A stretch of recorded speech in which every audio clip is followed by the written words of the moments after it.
You didn't wake up this morning expecting anything special. You made the bed, fed the cat, put the kettle on like you always do. Another quiet morning, nothing remarkable.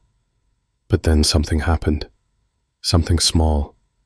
You went to check the mailbox, and as you passed your reflection in the hallway mirror, you caught yourself smiling. No one was watching. There was no reason. It just came naturally. That's when it hit you. Maybe I'm not doing as badly as I thought.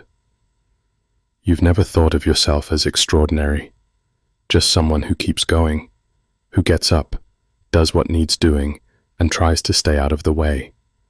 But lately, you've started to notice something. The world has changed. People seem more distracted, more distant, more tired, even the young ones.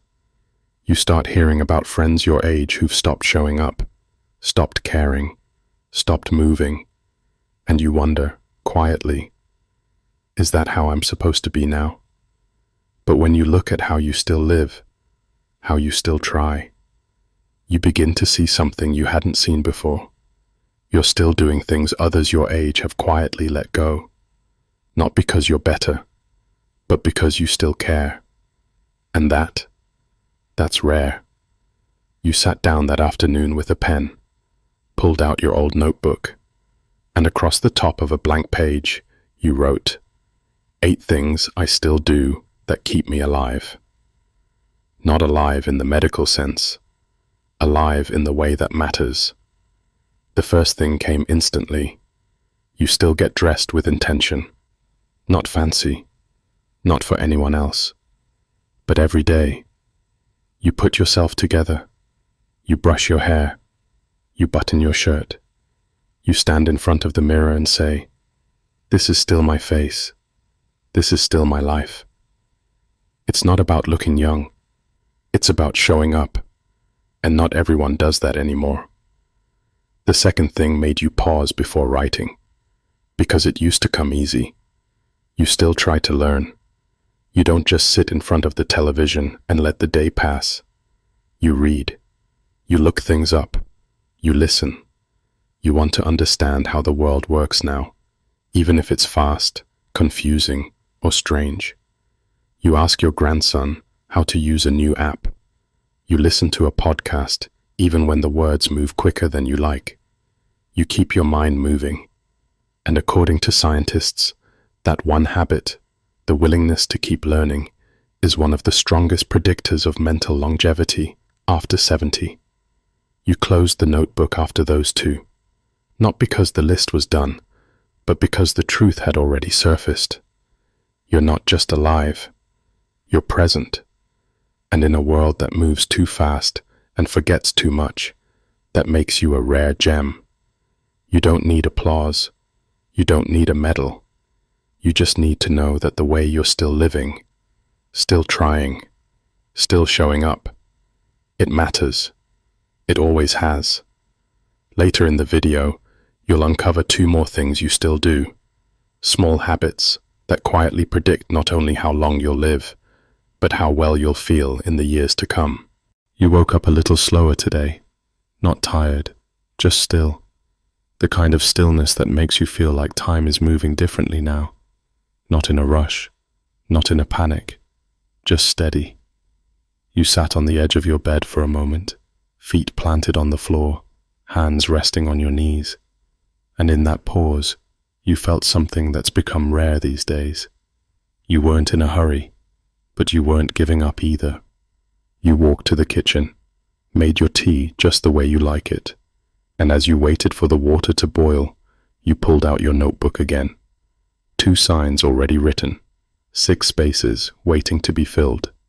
You ran your fingers over the page, thought for a moment, and then added number 3. You still move your body, even when it aches. You don't run. You don't lift weights, but you stretch. You walk.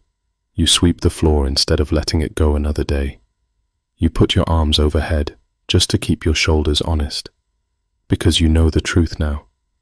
Motion isn't about looking good. It's about staying in touch with your body.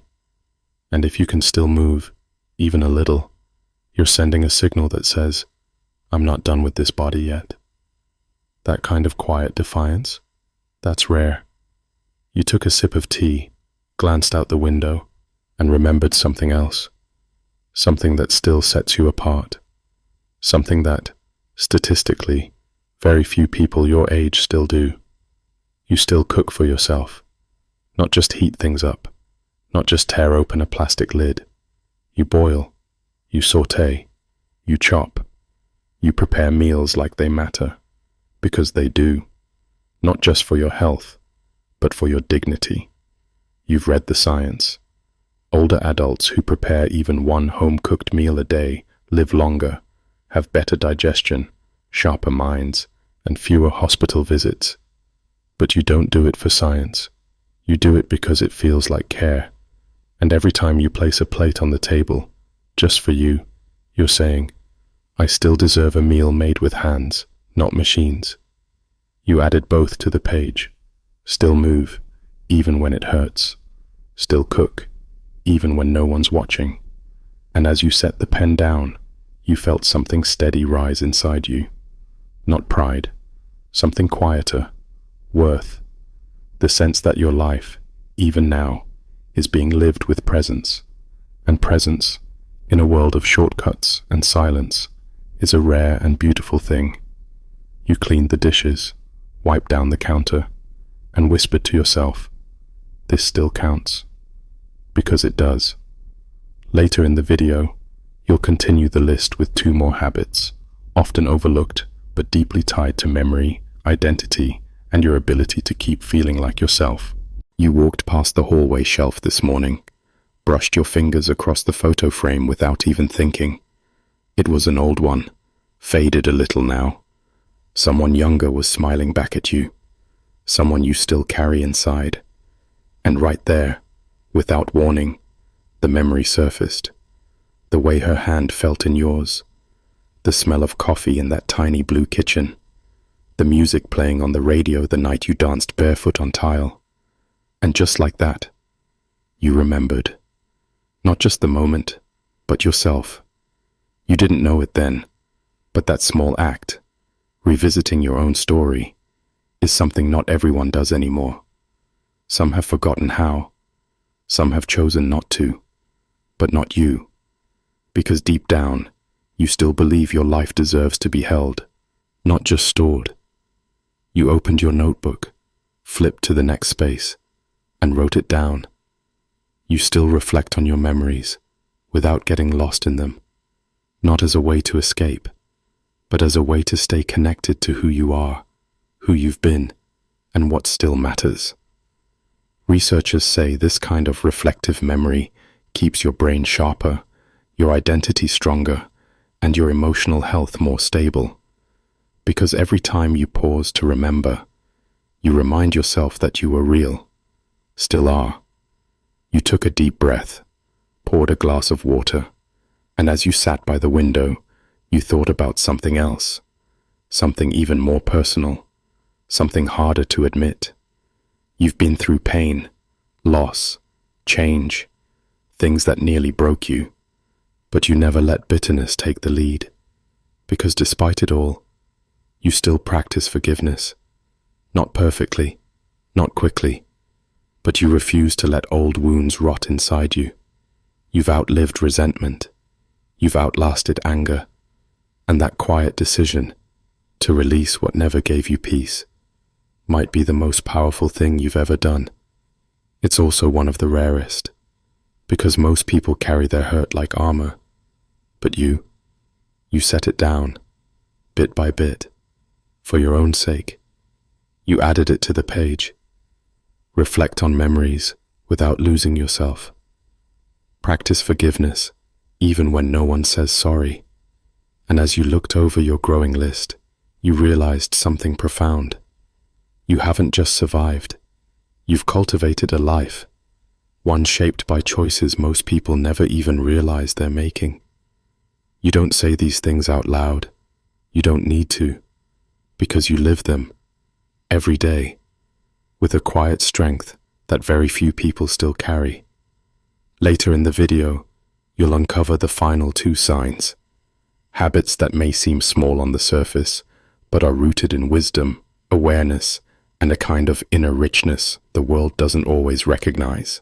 The list is almost full now. 7 blank lines once stared back at you. But now, your notebook holds something more than ink. It holds proof. Proof that you're not just passing time.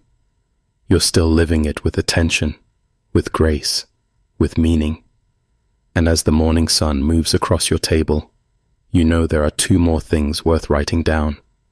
Not because they're impressive, but because they're true. You flip to the final page. You think about yesterday. You were at the store. The cashier was young, distracted, rushed through your change, barely looked up. But when your hand touched hers for a brief second, you smiled, and you meant it. She looked surprised. Then she smiled back. That was it. A simple moment. But it reminded you. You still offer kindness without needing anything in return. Not because people deserve it, not because the world always gives it back, but because somewhere in you, there's still a spark that says, I want to leave a little more light behind me. And you do. Every time you hold the door, say thank you. Offer patience when someone forgets your name. That's not just manners, that's legacy. You write it down. Still give kindness even when no one notices. Then pause, because the final sign is different. It's not something you do once a day. It's not something anyone else can see. It's something that lives inside you and guides every other part of the list. It's this. You haven't stopped being curious about life, about people, about what tomorrow might still bring. You read the news, not just to complain. You ask questions. You wonder what's next. You let the world move forward, and instead of resenting it, you lean in. That's rare. That's radiant. And that's how people stay alive in spirit, long after the body starts slowing down. You look over the list. 8 signs, all still alive in you. And a quiet realization rises. Maybe I am a rare gem, not because I've avoided age, but because I've met it, and stayed open anyway. You close the notebook, not with finality, but with care, because this isn't an ending, it's a return to who you still are and who you're becoming. If you're watching this and you still do even just a few of these things, don't brush it off. You're part of a small group, a group of people still showing up, still caring, still present, and that makes you rare, not because you're perfect, but because you've chosen not to give up on the small things that make life worth living. If this story reminded you of your worth, of your quiet strength, of how far you've come, please consider subscribing, because here, we don't just count years, we honor the habits that make them count.